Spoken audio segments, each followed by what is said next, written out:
Hello there, Quicksilver Slash, and today I have a video for you courtesy of Flyinggoomba driving his Tier 4 American destroyer, the Clemson. And this thing is an absolute beast in my opinion.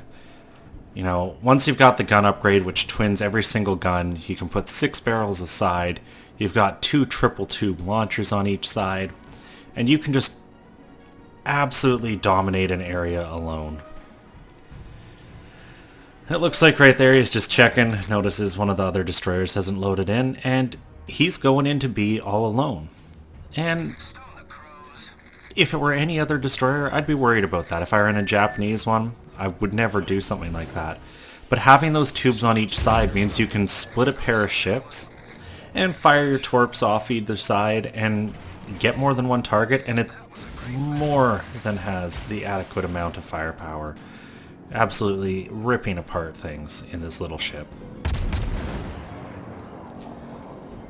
And it's kind of funny, because when you first look at that gun upgrade, you don't really see what changes, and all that does change is every single barrel gets another barrel mounted beside it.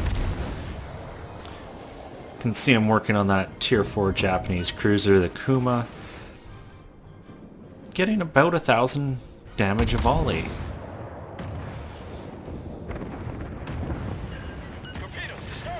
Ooh, I feel bad for that Wix. He just repaired his engines, gets them broken again. Fortunately for him, his damage control is still up, but Goomba puts another shot in, breaking his engines, his torpedoes, and that guy's just dead. So Goomba gets the first kill of the match, and goes to work on that next Clemson, giving him just about 1,000 damage there, before he manages to disappear around the corner. And now Goomba is going to attack. He's got some support. He's got a Tenryu there, and there's a South Carolina. They're further back, but they can provide gun support if needed. And B is uncontested, so driving in, really smart move in my opinion. Torpedoes to starboard. Gotta say I hate when friendlies do that. They just fire torpedoes blind into a cap. There was a fair amount of room, but the number of times I've been like planning to turn right and then all of a sudden notice a bunch of friendly torpedoes going down my side, completely screwing me over, so never like seeing that. But good old torpedo soup in the middle of the cap, but there's no one in here contesting it. You can see the last known position of that Clemson was right on the edge, and he can't possibly be in because the cap is still counting up.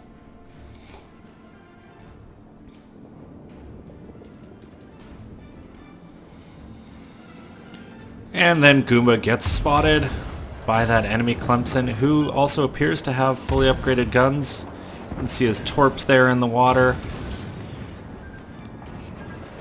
Goomba comes hard over, dodges them, continuing to put gunfire in, and finishes them off. You can see he didn't even try his torpedoes there because there's no point. In the time for the torpedoes to travel to that Clemson, you can get 3-4 volleys into him and just kill him anyways.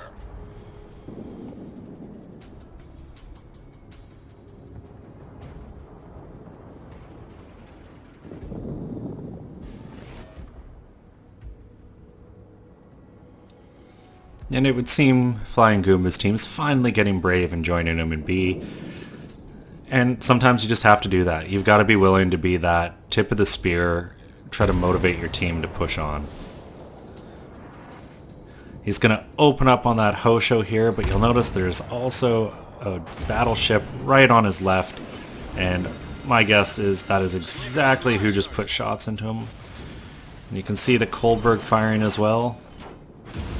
So he pops his smoke, kills his speed, and because he's got other friendlies in the area doing spotting, he can do this, get undetected, let them lose where you are, and then just go back to shooting.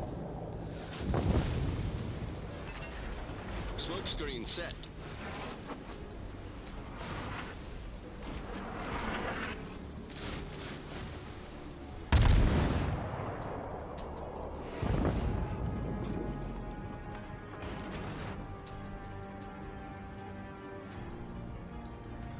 You can see he's being a little cautious here, making sure to look around so that he's not going to get surprised. You don't want to get too focused in with those guns. He's got a fire on the Miyogi. It's ticking. And ideally what you want to have happen, and a Campbelltown blocking his torps. You can fire them now. What you want to have happen is you want those enemies to put a fire out and then put a torpedo in. That is like ideal situation. Unfortunately didn't happen there. But got an enemy Kolberg who has no idea where Goomba is.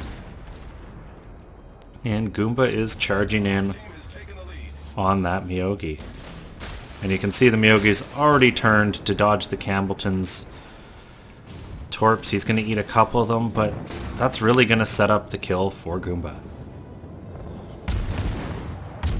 Because cool guys don't look at explosions, he goes right back to working on that Kolberg.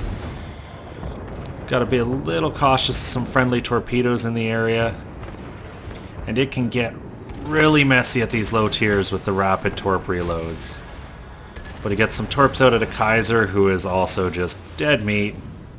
He can go back to shooting that Kolberg. Oh, what a heartbreak. Gets killed. I really thought he was on track for a crack in there. But still 65,000 damage. He's got a fire burning on the Kolberg, I believe. So maybe it's not quite over yet.